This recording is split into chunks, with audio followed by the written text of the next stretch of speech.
Quero aproveitar-nos sobre os nossos pés para lermos um texto para conciliar ao tema estimulador. Mateus capítulo 20, um texto propício para o tema, já visto que está proposto ao estímulo de uma geração. Vamos ler capítulo 20 do Evangelho segundo escreveu São Mateus, a partir do versículo 1, que está escrito: porque o reino dos céus é semelhante a um homem, pai de família, que saiu de madrugada assalariando trabalhadores para a sua vinha. E ajustando com os trabalhadores a um dinheiro por dia, mandou-os para a sua vinha. E saindo perto da hora terceira, viu outros que estavam ociosos na praça, e disse-lhes: ide vós também para a vinha e dai-vos o que for justo. E eles foram. Saindo outra vez perto da hora sexta, e nona, fez o mesmo. E saindo perto da hora 10ª, encontrou outros que estavam ociosos e perguntou-lhes: por que estáis ociosos todo dia? Disseram-lhe eles: porque ninguém nos assalariou. Diz ele: ide vós também para a vinha e receberei o que for justo. E aproximando-se a noite, diz o senhor da vinha ao seu mordomo: chama os trabalhadores e paga-lhes o salário, começando pelos derradeiros até os primeiros. Amém? Amém. Torne os nossos assentos, por verdade.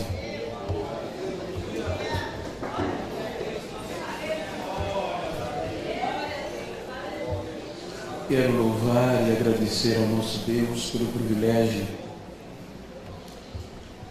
de estar aqui pela primeira vez, e agradecendo ao pastor Adão, sua família, a pastora Ruth, pela credibilidade, a confiança, a oportunidade a mim otorgada de estar participando deste evento, que tem incluso nele homens de espírito, histórias elevadas, homens e mulheres, dos quais eu tenho pleno saber que não sou merecedor de estar entre eles. Mesmo assim, o Senhor acreditou e me deu esta oportunidade. Quero agradecer a toda a diretoria, a toda a igreja, por este privilégio, e registrando os meus agradecimentos à receptividade dessa família, pastor Paulo, e Deus recompense ricamente. Fazendo menção de louvor pela vida dos grupos que me antecederam, da cantora, Deus continue vos abençoando. Quero transmitir-lhes um abraço fraternal da minha esposa, a todas as irmãs, a partir da esposa, a pastora Ruth. Fica entregue a mensagem. Queridos, se trata de uma festa de agradecimento a Deus pelo aniversário da igreja, e é um contexto estimulativo. Haja visto que dias se passam, horas, meses e anos, e por mais ignorante que venhamos a ser, sabemos que quanto mais as horas se passam, mais a coisa vai ficando difícil. Quando Jesus ele verbaliza esta parábola, era uma resposta a um questionamento, depois de uma recusa, fazendo menção, antes de adentrar no texto, os respectivos pastores, pastoras das igrejas, ministérios respectivos aqui mencionados. É muito bom conhecê-los. Então, quando Jesus faz menção, ele dá resposta depois que o jovem, que a Bíblia oculta-lhe o nome, mas o denomina de um jovem rico, ele recusa uma proposta ao Rei dos céus, e é quando Cristo tenta explicar-lhes aos discípulos quanto difícil seria pessoas com aquela visão, com aquele egoísmo, adentrar no reino dos céus. Então, quando Jesus abrange e abre o leque, os discípulos se assustam. Os irmãos onde convivem, que os discípulos, eles fazem uma pergunta e fazem nesta própria pergunta, eles mesmos questionam Jesus, dizendo: quem poderá salvar-se? Tendo em vista que Jesus abriu o leque de um peso maior para voltar aos céus. Então Jesus menciona dizendo: aos homens isto é difícil, mas a Deus não. Então é quando ele entra nesse contexto missionário, nesse contexto avassalador de desgaste, de coragem, de ousadia, do projeto de Deus, que é a igreja. Veja que Pedro pergunta a Jesus: Senhor, e nós que deixamos tudo para te seguir? O que é que guiaremos? Aí é quando Jesus diz: nesta vida, tanto, portanto, e por fim a vida eterna. Aí agora Jesus aborda um contexto conhecido dos seus ouvintes. Agora Jesus vai falar para simplificar o entendimento acerca do cotidiano, do que eles viviam no labutar diário. Aí é quando Jesus faz menção desta parábola usando os 5 horários predominantes no dia de um judeu. Veja que Jesus ele aborda a atividade de maior esforço físico que estava envolvido na agricultura e na pecuária. Mas Jesus toma a agricultura para simbolizar, para mostrar o esforço, a coragem de outros que vieram antes, o que o projeto exigia dos presentes e de que outros que iriam viriam. Então Jesus ele diz: o reino dos céus é semelhante a um pai de família que saiu de madrugada a assalariar trabalhadores para a sua vinha. Então ele fala de 5 horários, que eu não quero citar, já lemos, que correspondia à madrugada, o período de 6 às 9, o período de 9 às 3 da tarde e o período das 17 horas. Ele toma todo o período de um dia para simplificar o entendimento dos seus ouvintes, para mostrar o que é o reino dos céus diretamente para os judeus, e ele já visualizava um povo que não seria chamado povo, que não era e que passaria a ser, e inclui em um contexto de trabalho. Irmãos, eu, pela misericórdia de Deus, depois que aceitei Jesus, toda a minha formação é na agricultura, desde a planta, da colheita, ao ponto de galgar um patamar de supervisão. E para todos que militam na agricultura ou em tarefas árduas do dia a dia, sabem que aqueles que começam pela madrugada são tidos por mais corajosos, porque a madrugada exige mais. A madrugada não tem luz, a madrugada é para desbravar, é para começar. Então veja que Jesus ele está falando de gerações sobreviventes, porque se nós observarmos, a Bíblia fala no livro do Gênesis que desde que o homem caiu, desde que o homem pecou, Deus não desistiu do ser humano. E veja que depois que mesmo que o homem foi expulso do paraíso, todo o projeto de Deus era para trazê-lo de volta. Veja que no meio do caos, a Bíblia diz que o homem destituído da glória de Deus, longe da presença de Deus, mas sempre teve alguém que simbolizou uma geração sobrevivente. Se nós observarmos, vou sintetizar, se você ler o capítulo 11 do livro de Hebreus, dos escritores hebreus, ele sintetiza o contexto da fé do Antigo Testamento envolvido nesse horário de homens e mulheres que foram inclusos nele. Veja que o tema proposto nesta noite é levantar e avançar, e fazeis a obra, em uma visão posterior de um arrebatamento, porque todo o processo, desde a queda do homem, todo o processo divino, todo o investimento de Deus, foi justamente para resgatar o homem de volta.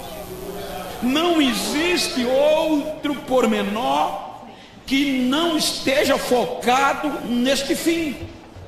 É aqui que se começa. Eu quero, em síntese e de forma bem sistemática, falar para os irmãos o quanto homens e mulheres que foram envolvidos neste projeto, que não tiveram uma visão material, mesmo vivendo e tendo a oportunidade de tê-la. O escritor aos Hebreus, ele escreve a uma igreja do Novo Testamento. Ele escreve a igreja que era composta ou dispersa, mas o texto já diz, ele escreve aos hebreus, o povo da promessa. Ele não escreve a uma igreja gentia, porque na visão dele ainda não estava proposta. Mas veja que ele começa a dizer que dentro deste projeto, por esta mesma fé, mesmo o homem distante de Deus, veja como Deus preserva, veja que tinha alguém em uma visão superior às outras. A Bíblia começa a dizer, eu acho lindo quando o escritor aos Hebreus começa a dizer que envolvido neste mesmo projeto, nesta mesma fé, nesta mesma esperança, ele começa a dizer que estes homens do Velho Testamento estimula ele, o novo no contexto hebraico, mostrando que eles acreditaram na promessa contra a própria esperança. Então é quando ele diz e começa a dizer, veja em um contexto, numa linha teológica e bem simples, está um horário obscuro, o horário da madrugada, um horário desbravador. Veja que ele diz que foi por esta mesma fé que nos trouxe aqui esta noite, que Abel ofereceu melhor sacrifício do que Caim. Ele começa falando e dizendo que envolvidos nesta mesma fé, ele diz que foi por este mesmo projeto de fé que Enoque andou com Deus, foi transladado antes de ver a morte. Ele diz que por esta mesma fé, ele diz que Noé foi avisado por Deus divinamente das coisas que não se viam. Ou seja, Deus mandou Noé fazer uma arca, dizendo que ia mandar chuva sem nunca ter caído chuva na terra. E a Bíblia diz que por esta fé Noé obedeceu e se tornou pregador da justiça. Se nós observarmos esses três personagens, cada um representando uma geração no seu contexto, chegamos no capítulo 11. É quando há uma decepção generalizada da sobrevivência da geração de Noé por meio de Nimrod. A Bíblia mostra que agora Deus começa a trabalhar em um contexto de geração no capítulo 12. Qual? O maior projeto, a maior proposta do Antigo Testamento. Era a primeira vez que Deus estava chamando um homem para fazer algo que ele queria na visão missionária, na visão transcultural. Os irmãos hão de convir que quando agora Mateus, no capítulo 1, ele, salvo engano, versículo 17, quando ele registra este projeto, ele mostra que estão envolvidas 42 gerações, a partir daqui do capítulo 12 do Gênesis, porque ele começa dizendo que de Abraão até Davi foram envolvidas 14 gerações neste projeto. Ele diz que de Davi ao cativeiro, mais 14 gerações, e do cativeiro a Jesus, mais 14 gerações. Então ele aborda 42 gerações envolvidas no projeto ousado de missões, de resgate do ser humano. Então é quando Deus aparece a Abraão, e ele começa uma visão transcultural para propor a Abraão. A Bíblia diz que ele vai em Ur dos Caldeus e diz: Abraão, sai da tua terra, do meio da tua parentela, e vais para uma terra que eu te mostrarei. A Bíblia diz que Abraão acreditou na promessa de Deus e partiu, sabendo nem para onde ia, mas acreditando na promessa que Deus lhe havia feito pela fé. Então o escritor aos Hebreus, ele diz que também a mesma Sara, ela acreditou na promessa de gerar um filho, por este mesmo projeto, por esta mesma fé. E olhe, quando ele termina de falar de Abraão e de Sara, ele diz que todos eles morreram sem ver a promessa, mas não desistiram, acreditando em uma promessa maior. Ele diz que agora Isaac abençoa a Jacó e a Esaú por conta desta promessa. O escritor aos Hebreus diz que por este mesmo projeto, por esta mesma fé, foi quando a Bíblia diz que Jacó abençoou os seus filhos. E a Bíblia diz que, chegando no Egito, o próprio José acreditou no projeto, chorando ao bordão de Jacó na sua morte. E por este mesmo projeto, José acreditou que Deus ia visitar o seu povo, e fez menção dos seus ossos, dizendo para os seus irmãos: não deixe os meus ossos no Egito, porque Deus visitará esta terra e levará vocês para a terra que prometeu aos nossos pais. Isso é fé, é exigência do projeto. Veja que a Bíblia diz que foi por esta fé. Olha a coragem, olha o desafio da nossa geração. Ele diz que foi por este mesmo projeto e por esta mesma fé que Moisés, ele sendo grande, ou seja, com poder de decisão, ele preferiu não ser chamado filho da filha de Faraó. Isso implica dizer que Moisés recusou, abriu mão de ser chamado neto da maior autoridade política e econômica da sua geração, porque antes preferiu ser maltratado com o povo de Deus. Para o quê? Para fazer parte de uma promessa futura, acreditando e escolhendo o vitupério de Cristo, sabendo que seria maior do que a glória do Egito no meio da sua geração. É aqui que o escritor diz que é pela fé, esse mesmo projeto, que os muros de Jericó caíram embaixo, por baixo, que Raabe acreditou e não pereceu com os ímpios. Ele começa a dizer nesse projeto na madrugada: falta-me tempo. Para quê, pastor? Para falar de Gideão, Baraque, Jefté, Sansão. Falta-me tempo para falar de Davi, de Samuel. Olha o que é que ele diz: homens que colocaram o exército para fugir, homens que enfrentavam a batalha sem ter medo, que da fraqueza tiravam força, colocavam o exército inteiro para correr, apagavam a força do fogo, escapavam do fio da espada. Como é que pode? Ele diz: homens que não tinham o privilégio que a gente tem, mas eram homens que eram maltratados, esbufeteados, passavam pelo escárnio, eram mortos no meio da batalha, mas não desistiam, acreditando em uma promessa muito maior.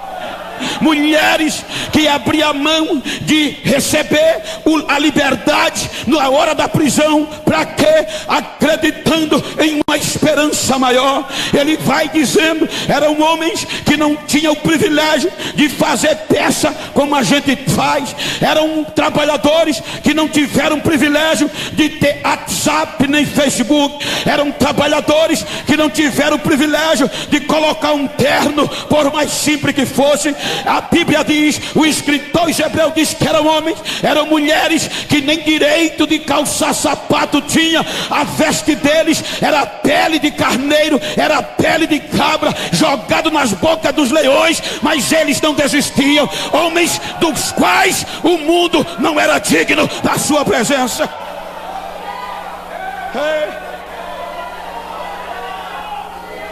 Isso faz a gente chorar. Eu estou falando de avançar. E olha o que é que ele diz: estes homens pela fé alcançaram os bom testemunho. Mas mesmo eles alcançando o bom testemunho, Deus não deixou que eles entrassem no descanso, nem na terra prometida. Por quê? Porque Deus tinha coisa melhor para a nossa geração, e não queria que eles chegassem sem a gente. Trabalhadores da madrugada. O escritor diz dos Hebreus que muitos eram esbofeteados, cerrados ao meio.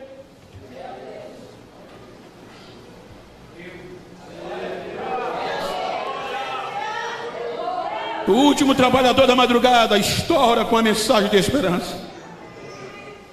E veja que a mensagem era para os judeus. Quando Zacarias aponta no cenário, foi dito aqui que a mensagem de Deus, a mensagem ela não muda, é a mesma ontem, hoje e eternamente. O que era pecado lá atrás é pecado hoje.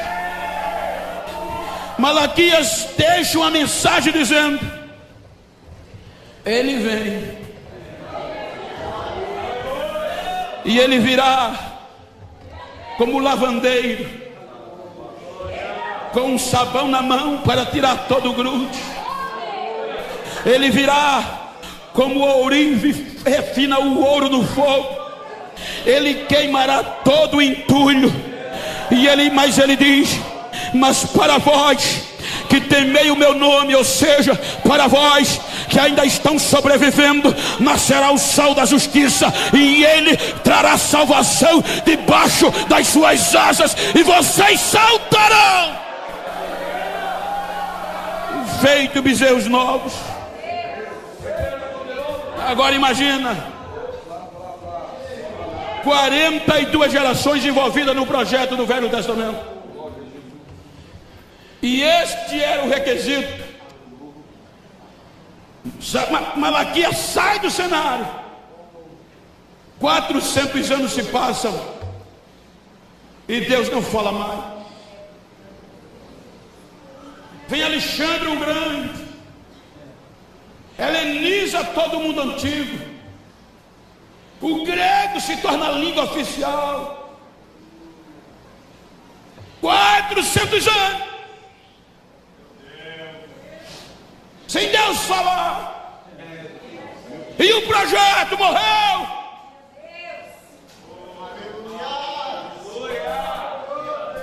Aí a Bíblia diz que aparece no deserto da Judéia.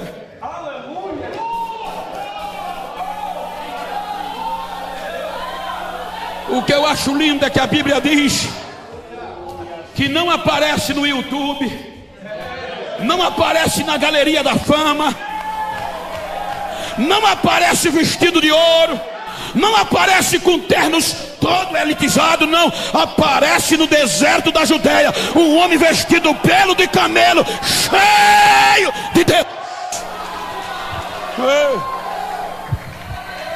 Aparece João Batista anunciando o nascimento do sol. João Batista começa a pregar no deserto, e ele não tinha arrudeio.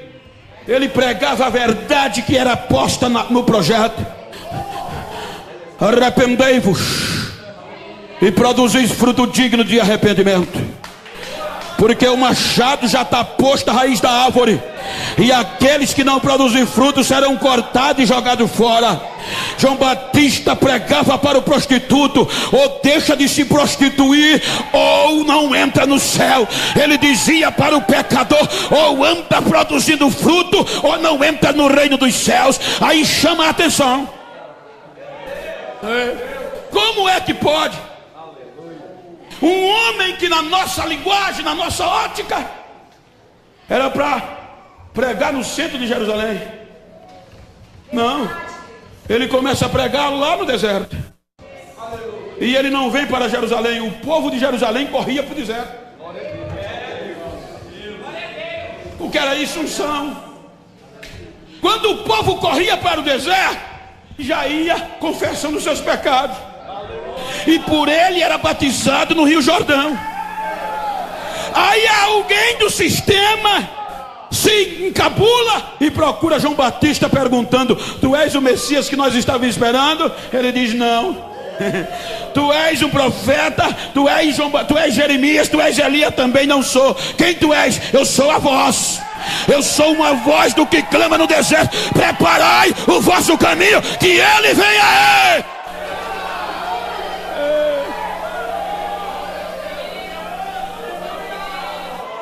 42 gerações sobreviventes calaram, mas o dono da vinha sai à terceira hora a contratar mais trabalhadores. A lei de Moisés exigia, veja que Jesus não fugia da lei.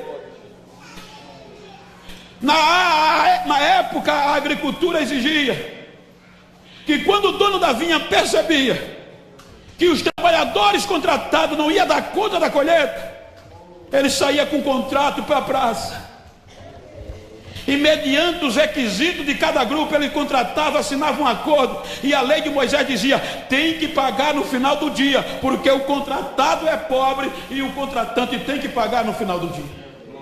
Então por isso que ele saía com o contrato já determinado. Aí prenderam João Batista para calar. Vamos parar esta obra. O sistema se encabulou. Esse rapaz vai perturbar a gente. Aí a Bíblia diz que quando Jesus soube que João Batista fora preso, aí ele começa a pregar o Evangelho. E a mensagem de Jesus era assim: para arrepender, o tempo é chegado e o reino de Deus está próximo. Agora o sol nasce. O interessante é que quando Jesus começa a pregar, estou falando algo que os irmãos conhecem, não estou pregando nada novo, que esta é a mensagem da cruz. A Bíblia diz que o que incomodava o sistema religioso era o que Jesus pregava, e como ele pregava, e o que acontecia. Por quê? Porque o sistema aqui, que se dizia fazer a obra, fazer a vontade de Deus, só que o sistema havia se corrompido. Os donos do sistema pregavam que Deus era amor, mas eles não amavam. O sistema pregava que tinha que amar o leproso, mas eles viravam as costas. O sistema pregava tinha que ajudar o enfermo, mas nem no tanque eles passavam, com vergonha de ir lá. Aí aparece Jesus pregando uma mensagem poderosa. E qual era a tônica? Acreditando em quem ninguém acreditava mais, pregando que o reino de Deus estava próximo e que ele veio para conduzir os homens de volta ao seio do Pai. Jesus pregava, quando ele ia terminando de pregar, ele olhava para o enfermo e não deixava o enfermo de lado. Ele pregando olhava e dizia: quer ficar curado hoje? O enfermo olhava: quero, levanta, pega a tua cama e vai embora. Acontecia milagre, acontecia milagres. Os leprosos ouviam: Jesus vai passar aqui. Saíam correndo atrás. Jesus fugia? Não, Jesus parava. Os leprosos assustavam, que a lei dizia: só pode se aproximar do leproso ao máximo 50 metros. Aí Jesus encarava o leproso frente a frente. Aí o leproso olhando para Jesus e dizia: Jesus, se tu queres, tu pode me limpar. Jesus dizia: eu quero, fica limpo agora. E o leproso ficava curado.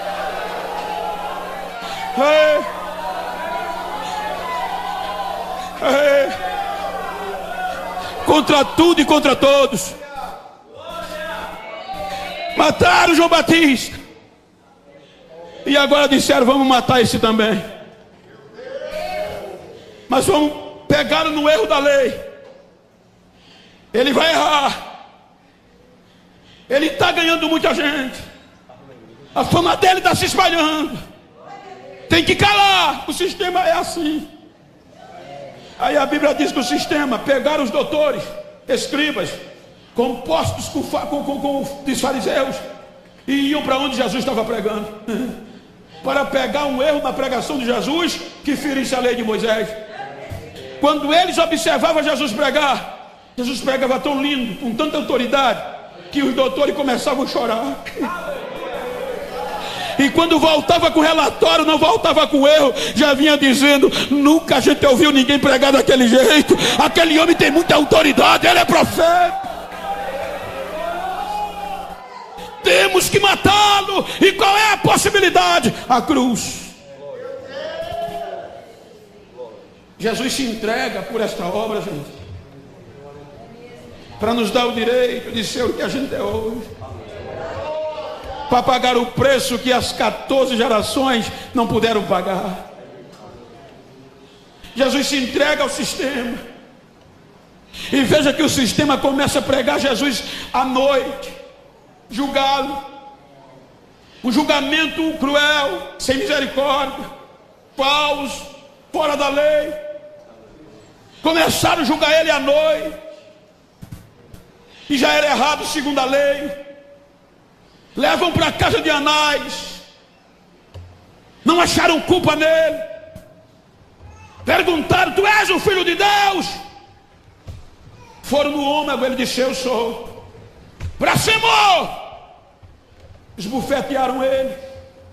Meia-noite, não encontraram outra acusação. O que é que faz com ele? Leva para a casa de Caifás. Agora, essa acusação de blasfêmia não é suficiente para levá-lo à cruz. Vamos pagar falsas testemunhas.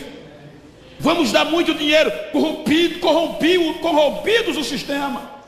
A Bíblia diz que Caifás era o sumo sacerdote, era a maior autoridade religiosa.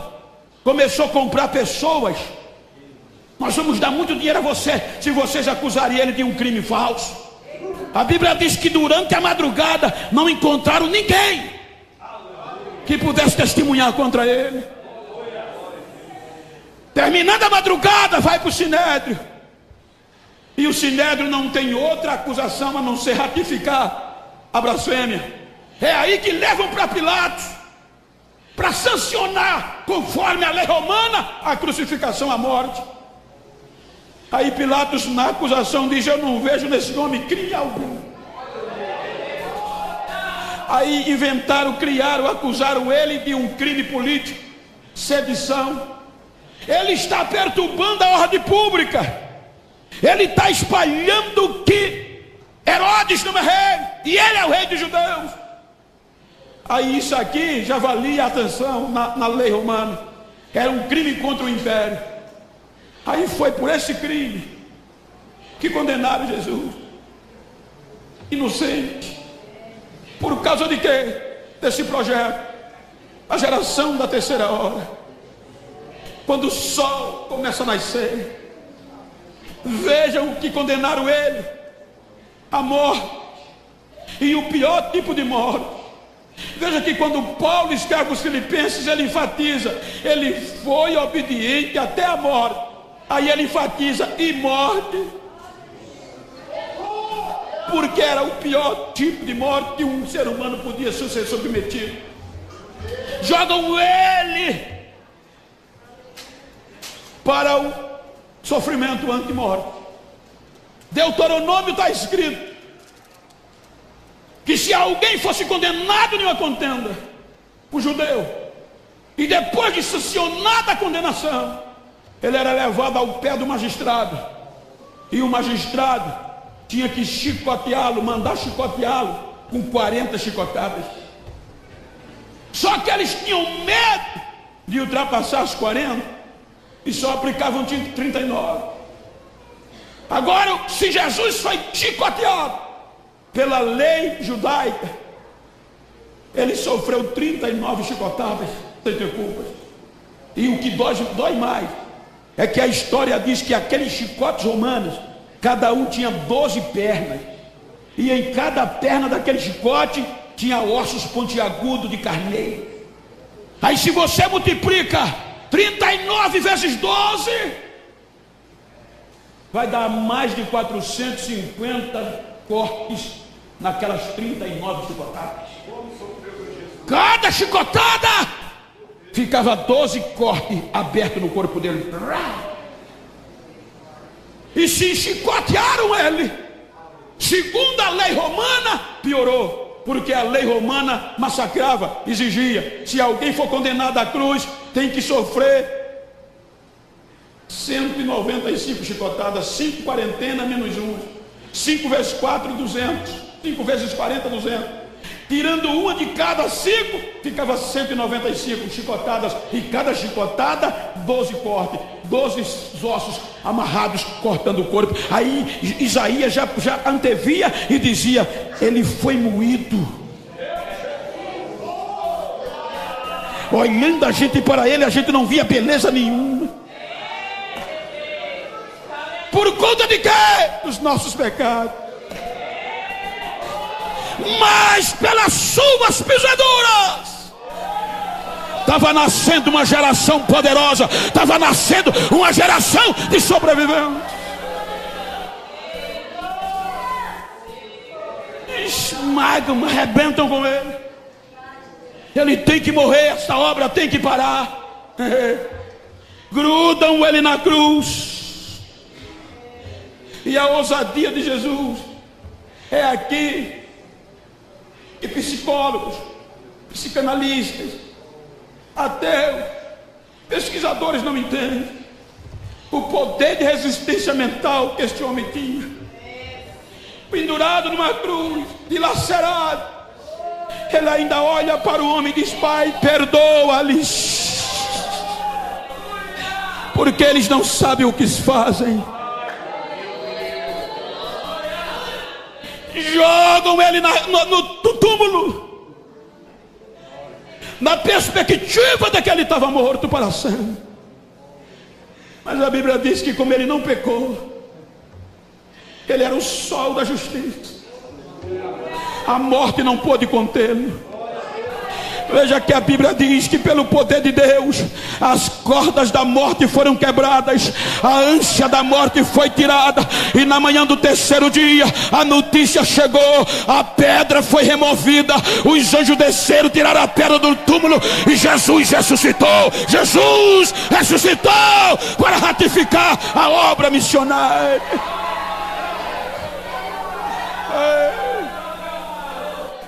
Ide. Quando ele ressuscita, depois de um procedimento, ele aparece a quem? Os discípulos. E o que é que ele diz? Desistam, voltem. Ele olha para a igreja e diz: idem, preguem, façam discípulos de todas as nações. Levantem, avancem. E veja que ele não pede por favor, é uma ordem: levantem-se, avancem, faça a obra, e eu vou estar com vocês todos os dias até a consumação dos séculos. Jesus vai aos céus.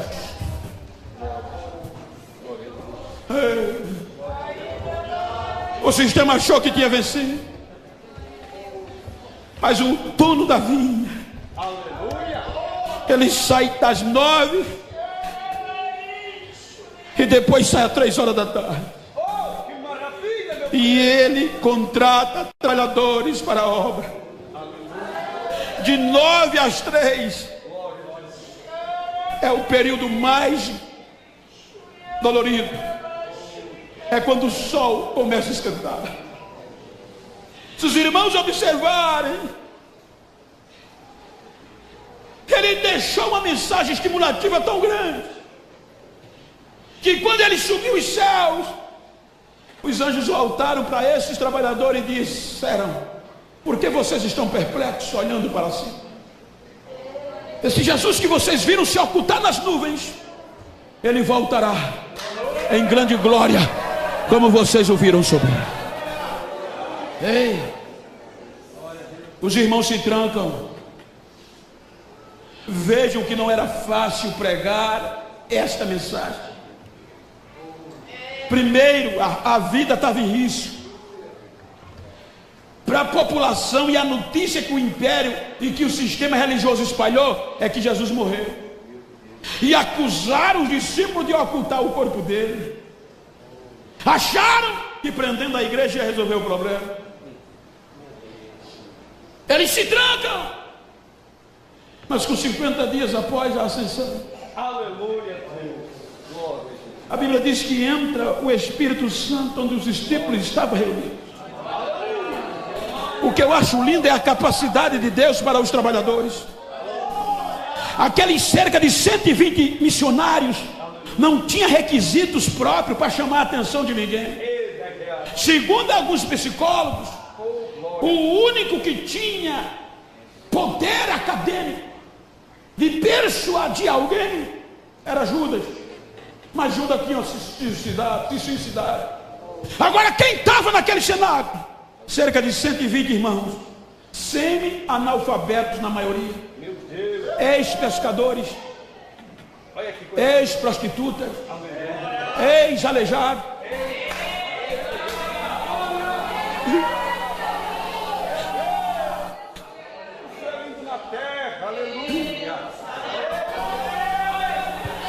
É por isso que quando o Espírito Santo entra, você não vê dizer, olha, escute o que eu estou dizendo, nada contra, muito pelo contrário. Quanto mais você estudar, melhor. Mas você não vê dizer que lá tinha ninguém com anel nem diploma na parede. Homens indoutos. Veja que quando o poder cai, a proposta dos ouvintes, segundo Lucas registra em Atos, que tinha cerca de 17 nações diferentes, idiomas diferentes em Jerusalém. Só que o Espírito Santo pega os semi-analfabetos, sacode-os pelo poder tão grande, que os indoutos começam a falar a língua de cada país aonde tinha habitante em Jerusalém. Aí a Bíblia diz que quando eles ouviram o barulho, aí gritaram: só não tem gente indouto ali? Como é que a gente está ouvindo eles falarem na própria nossa língua? Vamos lá. Quando chegaram na porta do cenáculo, aí o Espírito Santo derrama uma língua repartida como de fogo. Aí não tem para ninguém, o fogo caiu, a igreja pegou fogo, e agora ninguém ia sustentar mais. Ei, ei.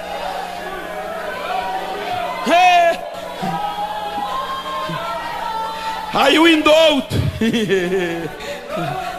sem diploma na parede, sem vídeo no YouTube, sem anel do dedo, o irmão Pedro vai para fora.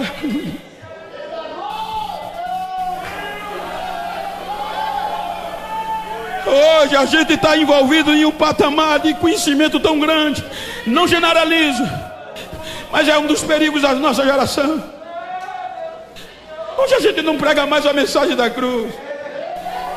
Foi dito que arrebatamento não pode se falar mais porque não dá ibope, não garante agenda.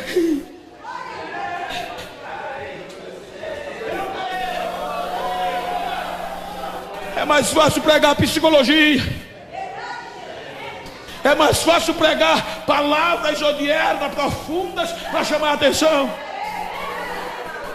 Quando Pedro vai para fora, ele não prega outra coisa a não dizer para a multidão: escutem, varões e galileus, varões que habitais em Jerusalém, em Judeia, eu quero pregar para vocês sobre Jesus, o homem que a Deus se agradou dele, e que por meio dele Deus fez maravilha no meio de vós. E vocês sabem muito bem disso. Mas vocês mataram ele pela mão de pessoas injustas. Mas eu tenho uma notícia para dizer a vocês: saibam que a morte não conseguiu sustentar ele. Deus ressuscitou ele dentre o morto, e ele está vivo, e está vivo para todo sempre. Quase 3.000 almas.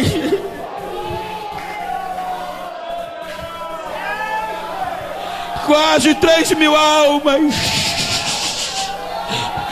aceitaram a Jesus. O segundo sermão, Pedro não pregou para uma multidão.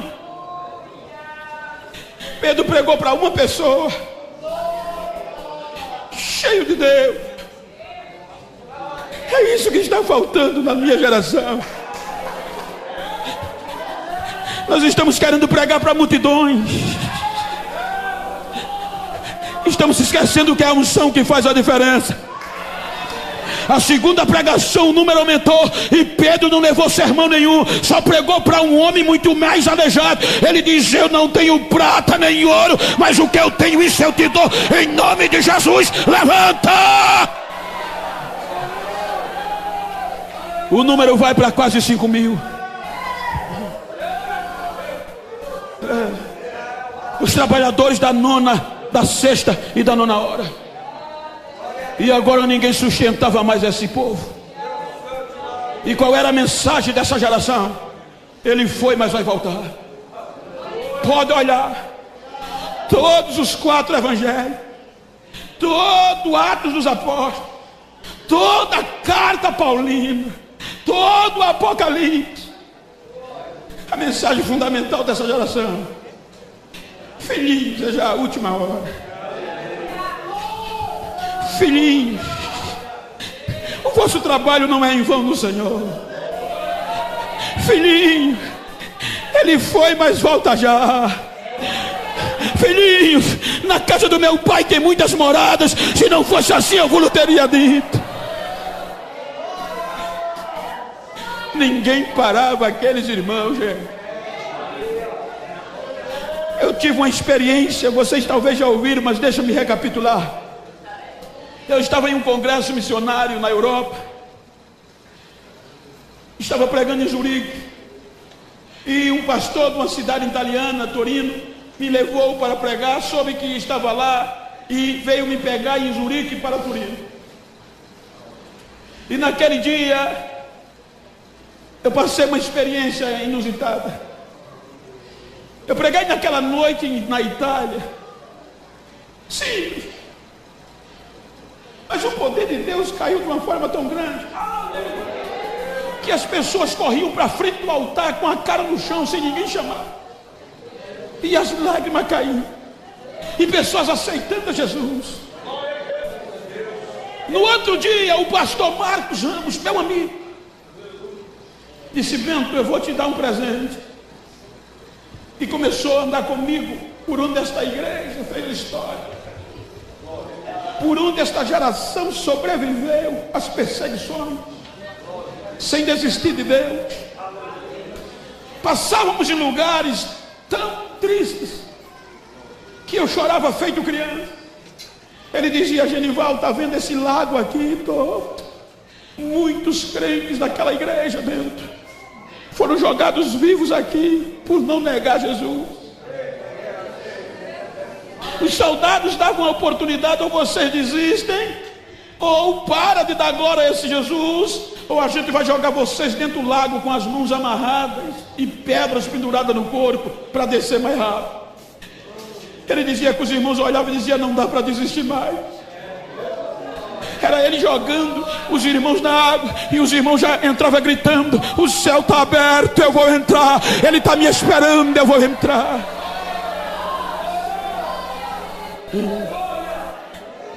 Não dava tempo para a gente chegar a Roma. Mas ele disse: olha, Bento, os crentes davam tanta glória, eram tão ousados, que o próprio Império Romano quis parar esta obra. O imperador determinou em certas regiões que ia sucumbir os discípulos do Nazareno. E ele fez o quê? Fez um tacho bem enorme numa praça principal e marcou o dia do holocausto. Chegou o dia, todos os cristãos amarrados, os que puderam prender em multidões, amarrados um no outro. E ele chegou na arena, o povo ovacionava o imperador na praça, melhor dizendo. Quando o povo via o tacho cheio de azeite, quando o imperador adentra, toca um fogo no tacho e a labareda começa a subir.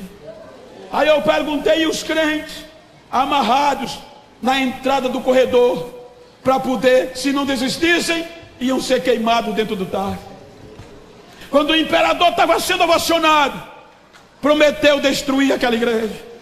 Então ele deu ordem aos soldados: entrem, leve de 2 em 2.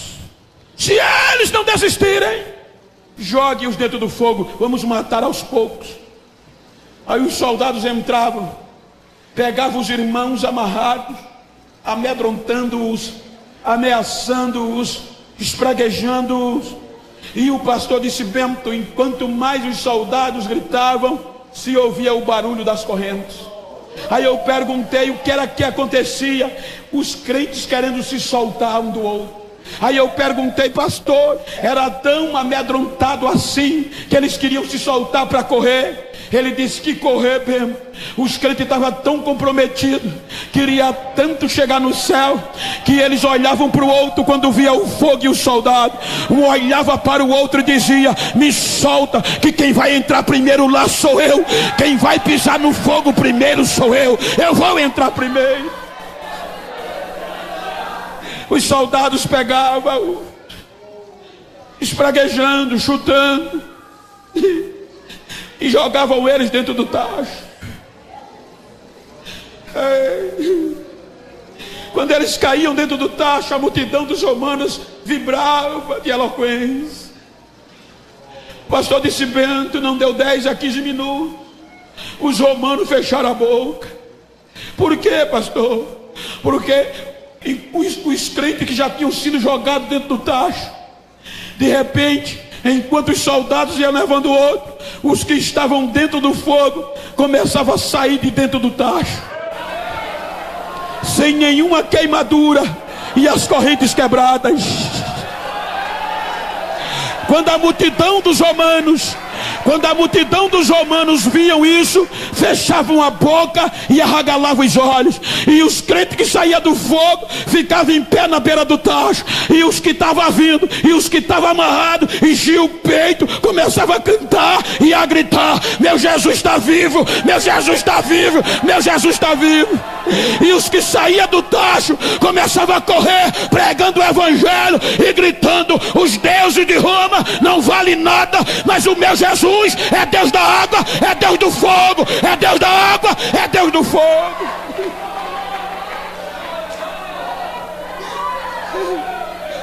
Geração sobrevivente. Essa geração não desistia. Venceram o fogo, venceram leões.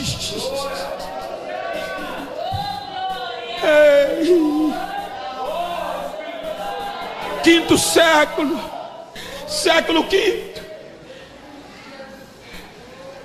prendia as irmãs nas regiões feudais.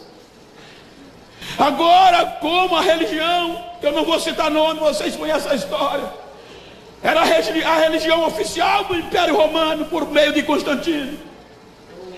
Então todos tinham que obedecer aos dogmas. E dogmas você tem que obedecer. Mas existiam os crentes que não concordavam com o desfazer do evangelho, porque deturparam o evangelho, a pregação, por causa de interesses próprios e políticos. Aí tinha crentes que não aceitavam. Aí os algozes iam em cima. E diz a história de Catacumba de Roma, que eles prendiam as irmãs para amedrontar o resto da família. Chegava nas irmãs e dizia: vocês não vão desistir, As irmãs diziam: não dá para desistir mais. Ele vem.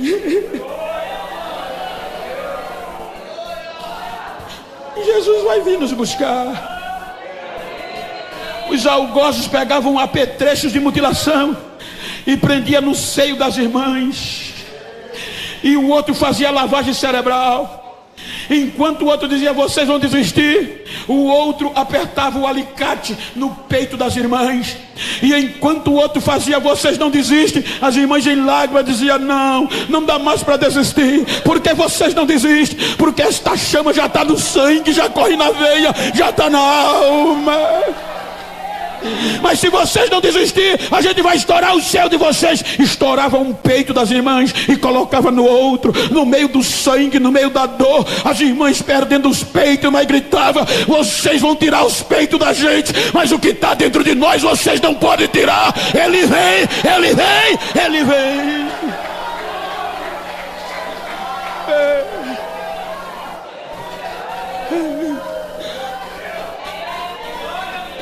Século 13, 1212, tiraram as escrituras de circulação, porque os leigos não podem conhecer esta palavra, só o alto clero pode lê-la. Aí Deus levanta John Hus, e John Hus começa a escrever literatura. O sistema disse: você tem que se retratar, tem que parar. Não dá para parar. Vai morrer. Prenderam ele numa estaca, colocaram as literaturas no pé da estaca e tocaram fogo com ele e com as literaturas. Mas enquanto o fogo comia, ele gritava: vocês estão calando um ganso, mas Deus vai levantar um cisne e vocês não vão parar esta hora. Estoura o século 17, século 16, 1545, vem as indulgências plenárias e as indulgências parciais.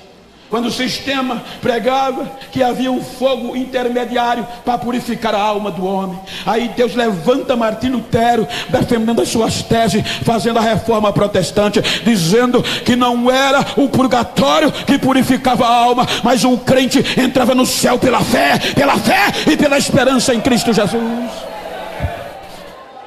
Chega o século XVIII, 1707, aí já vamos para o Brasil. Dois pescadores, quando a religião predominava no nosso Brasil,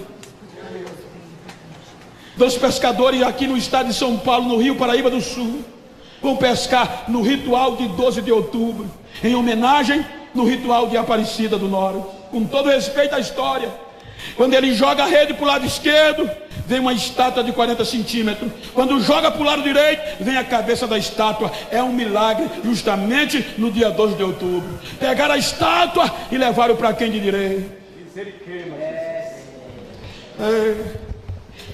Estoura o século XIX, 1929. Aí o Papa Pio VI, sua santidade, determina que aquela Aparecida que foi achada no Rio Paraíba do Norte, do Sul, aquela Aparecida seria padroeira avivalística do Brasil, com todo respeito à história e à crença. E foi ratificado que a Aparecida seria a salvadora, a intercessora do Brasil. Mas graças a Deus que a sua santidade chegou atrasada, porque a Bíblia diz que em 1910, vindo do avivamento da rua de lá de Seymour, Daniel Berg e Gunnar Wingre colocaram o pé no solo brasileiro e disseram: o Brasil é de Jesus, é Jesus que vai avivar o Brasil. Avance. Às vezes eu fico com vergonha, me ajuda aí. Às vezes eu fico com vergonha. Século XIX, a Bíblia nos mostra que agora já está em ação a igreja da última hora, porque os trabalhadores da sexta e da nona era a igreja primitiva, os judeus. Mas Deus usou Paulo para escolher um povo que não era chamado povo. Sabe o que é interessante? é que a parábola de Jesus mostra 5 horários. Na madrugada, o dono da vinha assalariou. A terceira hora, o dono da vinha assalariou. A 9ª hora e a 6ª, o dono da vinha assalariou. Aí Jesus disse que ele saiu para a praça às 5 horas da tarde. E nessa hora, o dono da vinha não levava contrato.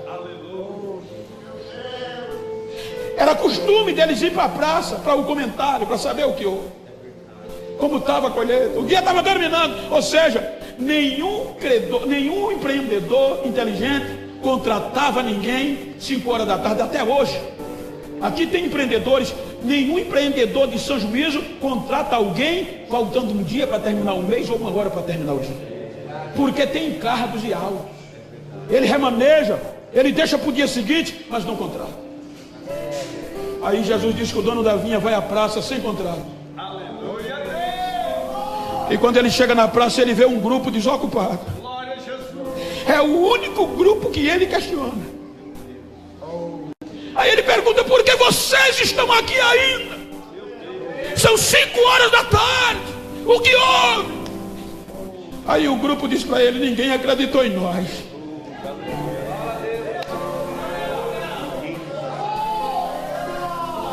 Nós não temos requisitos para trabalhar na vinha de ninguém. Olha a coragem do dono da vinha. Vão vocês também para a minha vinha. Eu não vou dar dinheiro, não vou oferecer valor a vocês, mas eu vou dar a vocês o que é justo.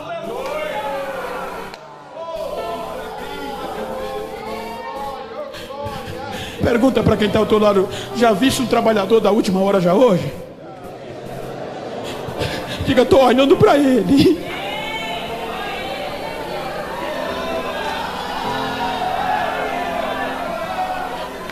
A igreja gentia, a igreja gentia, o povo que não era chamado povo, e Deus acreditou. Às vezes eu começo a chorar, eu me acho tão pequeno, que às vezes nas minhas orações eu não levanto nem a cabeça com vergonha de não fazer quase nada.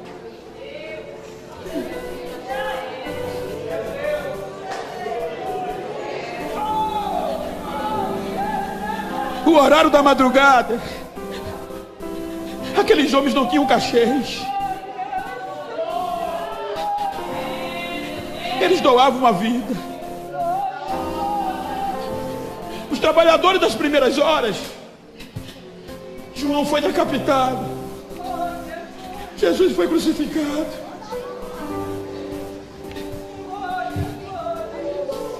Os trabalhadores da terceira, da 6ª e da 9ª hora, muitos queimados, vivos.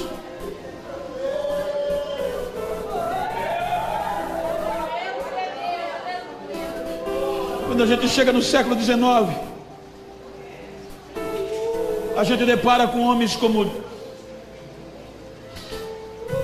Charles Spurgeon, homens sujeitos mesmas fraquezas que nós, todos, nem Jesus escapou.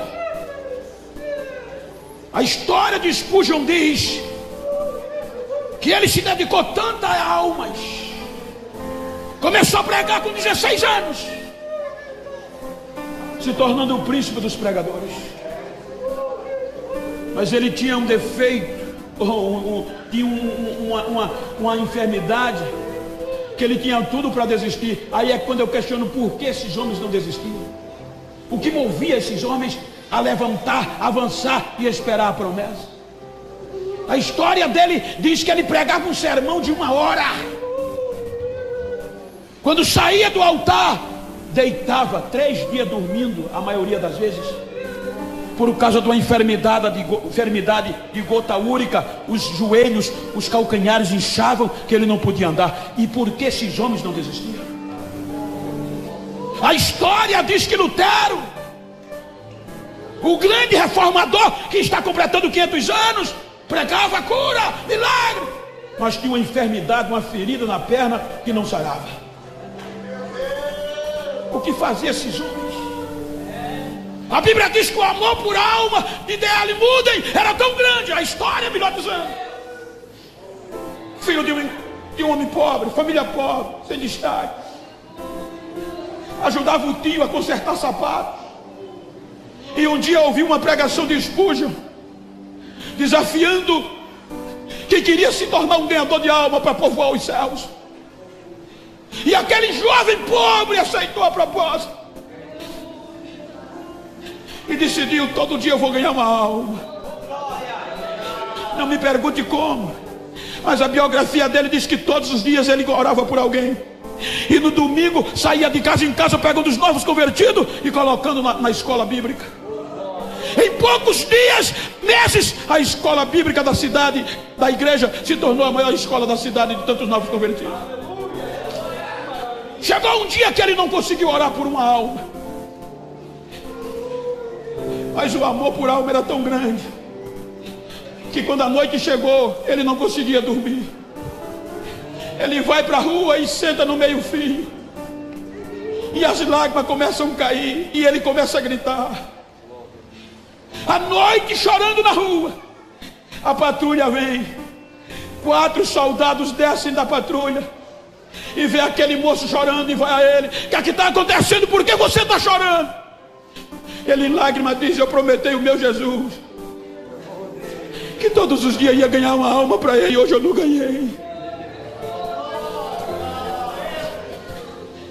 Ele não estava chorando porque não comeu, ele não estava chorando porque perdeu o emprego, porque não ganhou uma alma, gente.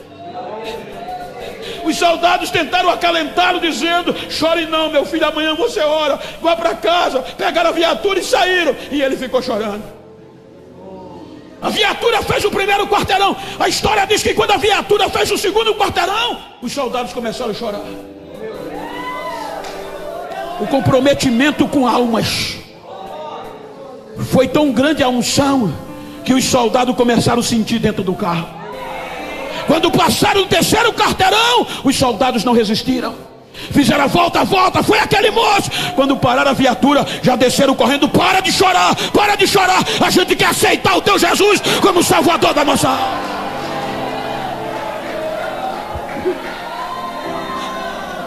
Avancem.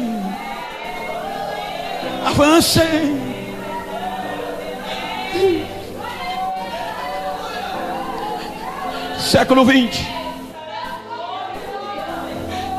década de 40, um grupo de seminaristas norte-americanos, jovens, foram para uma viagem missionária na Inglaterra, e um dos objetivos era visitar a casa do grande metodista John Wesley, o homem que sacudiu a Inglaterra pelo avivamento tal que, segundo relatos verídicos, a rainha da Inglaterra gritou: eu prefiro todos os canhões dos meus inimigos voltados contra mim, mas eu não quero um crente de joelho dobrado orando contra a minha nação. Agora aquele grupo vai visitar a casa de Wesley, e o Cicerone recebe-os e leva-os para a casa de Wesley. Quando eles chegam na casa de Wesley, vão reconhecendo: aqui era a escrivania onde ele preparava os sermões, aqui era o quarto onde ele dormia, a mesa de alimento, Aí chega onde ele orava, estava a cadeirinha com as marquinhas no chão. Aqui era a cadeira que ele orava. Olha as marquinhas do joelho. Terminou a visita, saíram visitar outros lugares e voltaram para o ônibus para pegar o avião de volta. Quando chegaram no ônibus, que fizeram a contagem, faltava um jovem. O que houve? Quem está faltando? Aí tinham que procurar. Aí voltaram procuraram em vários lugares. Aí quando chegaram na cadeirinha que John Wesley morava, o jovem estava lá em lágrimas, gritando e dizendo: Senhor, tu usasse John Wesley com o teu espírito. Olha para a minha geração. John Wesley marcou a geração dele. Olha para a minha. Eu estou aqui, faz de novo. Eu estou aqui, faz de novo.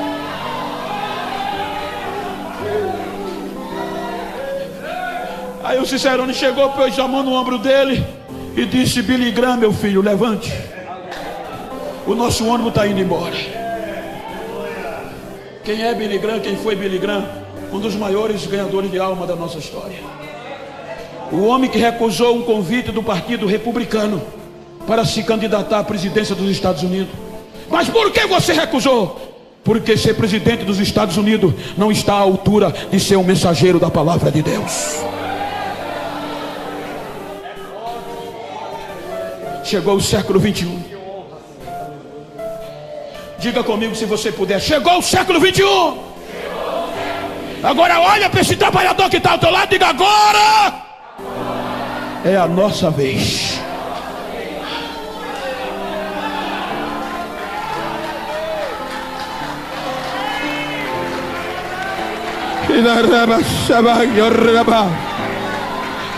Avancem. Avancem. Século 21 tão desafiador. Século 21, o século da pós-modernidade. Século 21, o século das facilidades. Século 21, aonde a unção já não tem mais valor. O que tem valor é a presença. Aonde nós já não somos, entre aspas, vistos pelo caráter, mas pelo que tem. Século 21, se você falar bonito, você é o cara. Mas a minha Bíblia diz que no século 21 a unção ainda faz a diferença. Eu fui convidado para pregar num congresso de missões em um ginásio bem grande. E o pastor nunca tinha me visto. O coordenador me convidou, eu cheguei naquele ginásio lotado. Quando eu fui subindo ao altar, o pastor olhou para mim, olhou para o coordenador e disse: quem é esse moreno que vai subindo no altar? O altar com muita gente importante do mundo todo. Ele disse: é o pregador da noite. Ele é de onde? De Maceió, Alagoas, do Nordeste. O coordenador disse: é. Aí o pastor disse: como é que num trabalho desse tamanho, dessa envergadura, tu vai convidar um nordestino? Será que vem alguma coisa boa de lá? E para piorar, tu vai logo convidar um preto do beiço virado? Ele olhou para a aparência.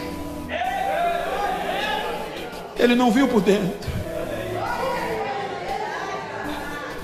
Aí levantou, foi ao meu encontro e disse: não vai dar para tu pregar hoje. Tem muita gente importante aqui, eu não te conheço. Tem problema não? Tem não. Discriminação. Foi sentado, Deus não deixou, ele volta para onde eu estava. E disse: olha, para tu não ficar triste, eu vou te dar 10 a 15 minutos. Prega qualquer coisa e depois senta que tem gente para pregar. Tá bom? Tá.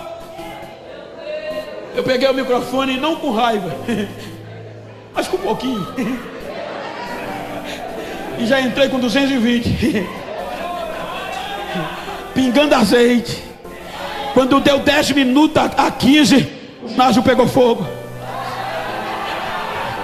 O barulho é ensurdecedor. Crente profetizando, embolando. A glória pegou no altar, que as grandes autoridades saltavam feito pipoca e gritava: a glória é dele, ele dá quem quer. A unção é dele, ele dá quem quer. O pastor chorava feito criança, só tinha o direito de olhar para mim e dizer: vai, negão, tu é o cara. Vai, negão, vai, negão, vai, negão. É a unção, é a unção, é a unção, é a unção.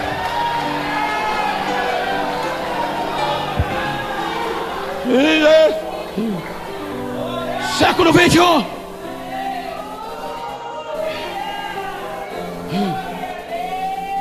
Estão querendo nos calar de qualquer jeito. A mídia, os interesses.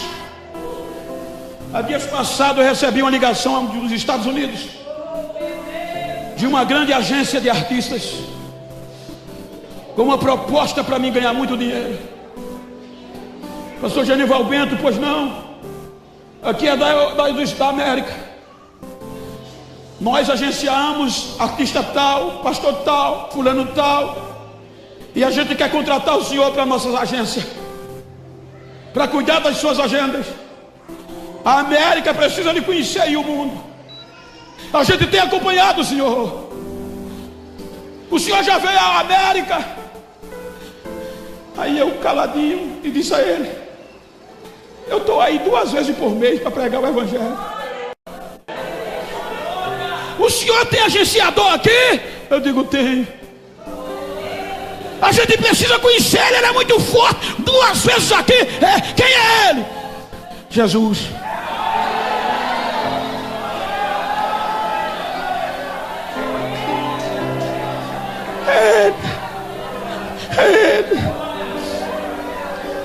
Estão querendo nos calar.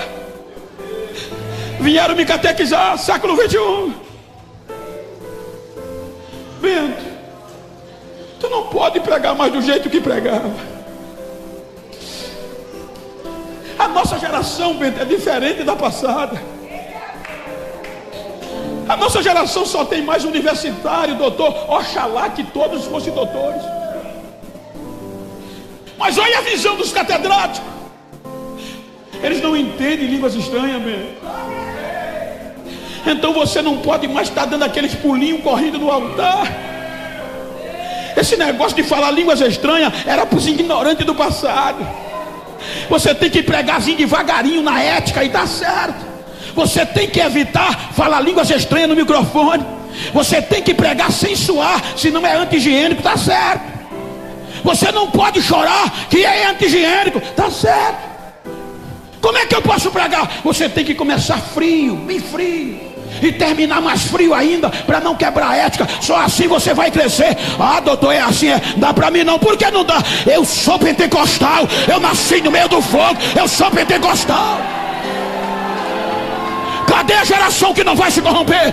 Cadê a geração do século 21 que ainda fala línguas estranhas? Cadê ela? Cadê ela?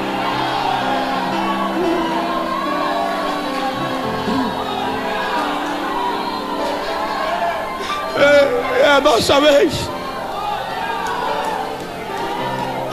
É a nossa vez. Falta menos de 1 hora. A trombeta vai tocar a qualquer momento.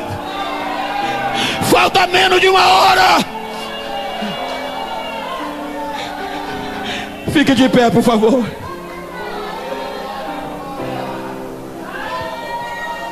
Se você pode. Se você pode. Se você pode. Se você está perto de alguém do mesmo sexo, a não ser que sejam parentes íntimos, vira para ele como eu estou aqui, com todo respeito hierárquico, meu pastor Adão, me ajude aqui.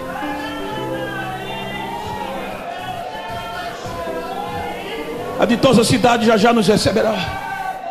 Vira para esse irmão que está ao teu lado, assim como eu estou, com todo respeito, com meu amigo pastor Adão. Olhou nos olhos dele? Pode continuar no teclado.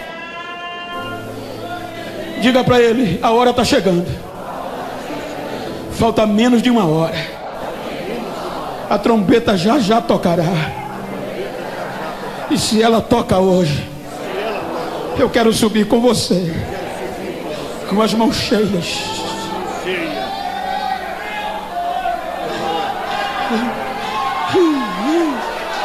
Diga a ele, diga a ele. Diga a ele: se ela não toca hoje, eu quero deixar um encontro marcado com você, mas desafiador. Diga a ele: aonde? Diga: tu lembra daquela rua de ouro do Apocalipse? Há uma praça de ouro puro. No meio da praça, eu vou te dar uma referência. Tem uma árvore da vida. O rio de cristal banha aquela praça. Diga: vai ser lá. Eu quero te ver lá. Diga a ele: se eu for primeiro, eu vou te esperar.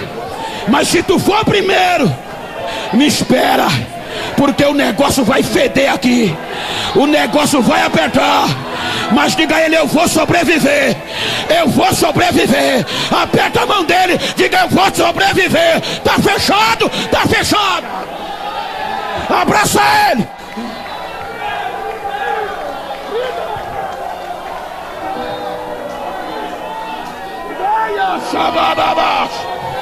Urabash.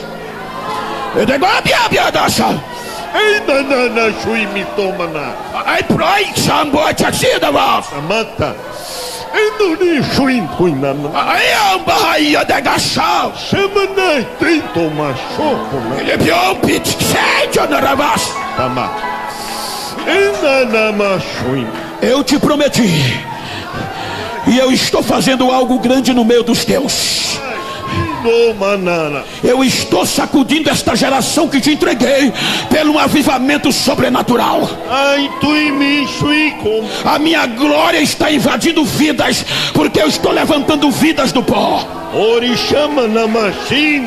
Hoje eu estou restaurando sonhos e promessas de vidas que estavam desestimuladas.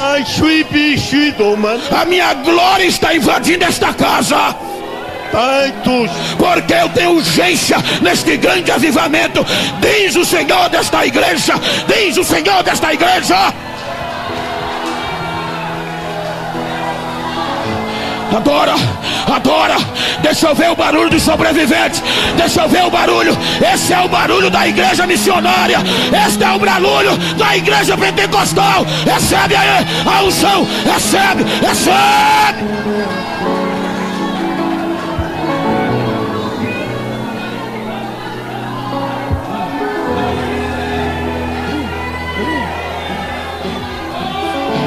Quem não é batizado recebe línguas estranhas agora. Quem nunca mais falou línguas estranhas começa a falar agora. Recebe renovo agora. Recebe renovo agora. A unção que está sobre mim, eu ministro aí agora. Agora, agora. Deixa eu ver o barulho de quem tem línguas estranhas. Quem não tem da aleluia, quem não tem da glória.